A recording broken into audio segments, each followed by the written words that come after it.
Matheus Cassierra. Ô, Fernando, antes de ouvir mais a respeito do Atlético e dessa tarde de apresentações também, eu vou trazer o Paulo Brax, o CSO do Atlético, falou sobre a janela do Atlético até aqui, a chegada do Cassierra e a possibilidade de mais reforços. Vamos ouvir Paulo Brax. Uma janela que ainda tem um tempo para poder terminar, a gente vai até março, nós estamos agora no final de janeiro, então nós teremos ainda possivelmente saídas, possivelmente entradas, e a gente continua trabalhando muito para poder reforçar o elenco, para poder deixar ele cada vez melhor, para a gente ter um ano melhor do que o ano passado.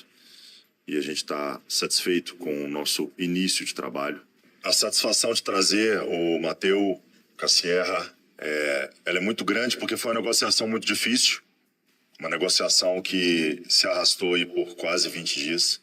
O Cassierra como está aqui nas costas dele, um camisa 9, um centroavante nato, e que a gente vai trabalhar muito com a Serra para que você tenha muito sucesso com o Atlético, com essa camisa pesada, e que você tem uma responsabilidade muito grande, que é fazer gol, e é o que você sabe fazer durante a sua carreira, durante as suas últimas, principalmente 5 temporadas, que a gente mapeou bastante. Tá aí, palavras do Paulo Brax, Fernando. Vem mais saídas e mais chegadas também nessa janela do Atlético. Exatamente, Cris. Você viu que ele falou no plural ali, as chegadas, né? Principalmente porque saídas todo mundo já tá esperando serem anunciadas, né? Que no caso dos atacantes do Atlético, que não vão fazer mais parte do trabalho, né, do técnico Jorge Sampaoli, o Biel, que está na Arábia, né, que vai ser anunciado a qualquer momento aí, vai ser oficializada a saída dele a qualquer momento para o Al Taiwan da Arábia. Tem o Rony, que também já se despediu oficialmente ontem, né, pelas redes sociais, mas ainda os clubes ainda não oficializaram, o Santos, e o Júnior Santos, que está indo também para o Bahia. Atlético e o Bahia aí chegando a um acordo, o Atlético pagando aí uma porcentagem aí dos vencimentos do Júnior Santos, porque é um jogador cujo salário é um pouco alto aí para o futebol brasileiro, então vai dar negócio também. E também tem o Cadu, né? Cadu também está sendo disputado aí por Bragantino, Fortaleza e Goiás, 3 equipes aí, uma delas pela Série A, né? O Bragantino, enfim, o Atlético querendo... o Atlético aí decidindo aí para onde vai o jovem Cadu. E com relação às chegadas, né, surgiram aí boatos de que o Luigi, atacante do Palmeiras, poderia ser, né, que estaria negociando e tudo mais. Hoje uma fonte forte do Atlético só definiu assim para mim: cavada de empresário. Não existe nenhuma negociação do Atlético com o Luigi, atacante do Palmeiras. Então, aí, sobre essa possibilidade do jovem atacante palmeirense aí defender o Atlético em 2026, não existe. O Atlético segue à procura do primeiro volante, do tão esperado primeiro volante, e do zagueiro, né? O campo aí vem mostrando que o Atlético precisa de um zagueiro, e aí parece que a prioridade hoje no Atlético aí é trazer o primeiro volante e o zagueiro o quanto antes para fortalecer esse setor defensivo, né, Gris? Só para registrar aqui, o nosso Renatinho Marques enviou mensagem que falou que tá tudo parado lá na região da Praça da Assembleia, com árvore caída e tudo mais, muita chuva em Belo Horizonte, a gente tá conseguindo ver aqui pelo estúdio panorâmico da FAN FM, e de fato a chuva tá muito forte, então você, motorista que tá acompanhando o Resenha da FAN, vai com cuidado, vai na paz aí, para não se envolver em problemas. Ô, Amanda, eu vou te falar que a gente até debateu já a questão da necessidade do Atlético contratar ou não mais um atacante com essa saída de um monte de atacante. O Fernando trouxe o nome do Luigi aí, acho que não faria muito sentido, sinceramente.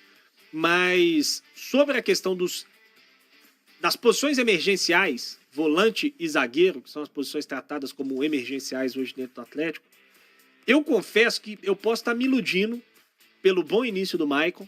O Maicon fez bons jogos até aqui com a camisa do Atlético. Acho que a gente ainda tem o Alan Franco, que pode jogar ali, que jogou no ano passado, que ajudou e tudo mais. Eu tô começando a achar que a zaga é uma urgência maior do que a volância para esse time do Atlético. O que você pensa? É porque vem mostrando menor capacidade com esses atletas que estão sendo escolhidos pelo Sampaoli, né? A zaga do Atlético. E aí eu concordo com você. Acho que o Maicon acabou sendo um jogador para suprir essa necessidade emergencial do Atlético hoje e correspondendo muito bem. Mas o fato dele corresponder muito bem não quer dizer que o Atlético não tem que se movimentar no mercado. Acho que a procura ela tem que continuar acontecendo levando em consideração a margem que o Atlético ainda tem de tempo por conta da janela do futebol brasileiro. Isso é legal. E uma outra coisa legal é o próprio Maicon aí nem sentir, né, nem precisar de adaptação alguma no novo clube e já corresponder à altura.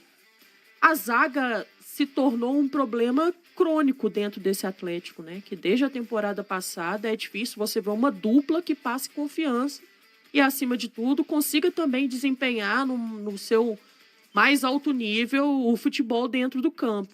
E por isso até se torna, talvez, aí de uma forma um pouco mais emergente nesse momento, levando em consideração esses últimos jogos do Atlético, do que pensando em volantes. Mas ainda assim, independente de em qual tempo as coisas estão acontecendo, seja com evidência maior na zaga ou no volante, são duas posições que o Atlético precisa atacar. Não dá para deixar com que os resultados mostrem ao Atlético uma coisa e ele pare de se movimentar. Acho que isso não pode acontecer. Seria até uma falta de responsabilidade nesse momento. Ô, Presunto, você teme que a diretoria do Atlético seja como eu, esteja se iludindo com esses bons jogos seguidos aí contra Cruzeiro e Palmeiras, nessa busca por reforços? Cara, não acho que vai acontecer e não acho que seja uma ilusão o que tá acontecendo. Porque o Galo tem um bom time do meio pra frente. O Galo tem um bom time do meio pra frente. Eu vou pegar aqui o jogo de ontem. Eu fiz esse exercício no jogo com o Cruzeiro de comparar os jogadores que entraram no banco do Atlético e do Cruzeiro. E a gente O Palmeiras só tinha criança no banco. E a gente chegou à constatação de que os que entraram no banco do Atlético eram melhores que os que entraram no banco do Cruzeiro, naquele jogo, do clássico. Palmeiras entraram o Vitor Roque, que é um titular. Que é o Vitor Roque e o Giai, que são os mais experientes. Que é titular, entrou Arthur Gabriel, Giai, Riquelme, Felipe e Luigi. Do Atlético entraram Scarpa, Coelho, Alexander e Renier. O Atlético enfrentou nessa semana 2 dos 3 candidatos ao título e as opções do banco do Atlético eram melhores que a do rival. Seja Cruzeiro, seja Palmeiras. Então, eu acho que do meio pra frente não falta opção. Eu acho que não falta opção pra esse elenco. O elenco eu acho que é muito melhor do que se vendeu. Muito culpa do trabalho péssimo de São Paulo até então. Muito por conta do mau desempenho individual de vários jogadores até então.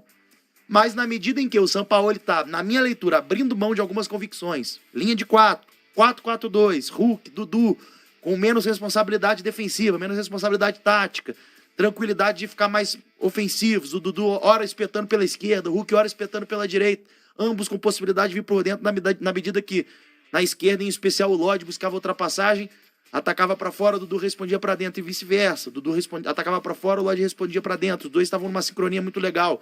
Aí segundo tempo, o Galo perdeu um pouco do jogo. Entra Alexander e Scarpa. Pô, jogadoraços, botaram embaixo do braço, tomaram conta. Melhor momento do Galo da partida. Então, do meio pra frente, não falta opção. Do meio pra frente, o Galo tem opção pra tudo nesse momento. Tem jogador driblador, tem jogador criador, tem jogador que bate bola parada, tem volante mais físico, volante mais criativo, tem ponta ligeirinho, Minda, enfim, tem ponta driblador, enfim. Eu sinto que é um time que não é perfeito, é óbvio. Mas, dentro das possibilidades, várias das lacunas estão preenchidas no elenco.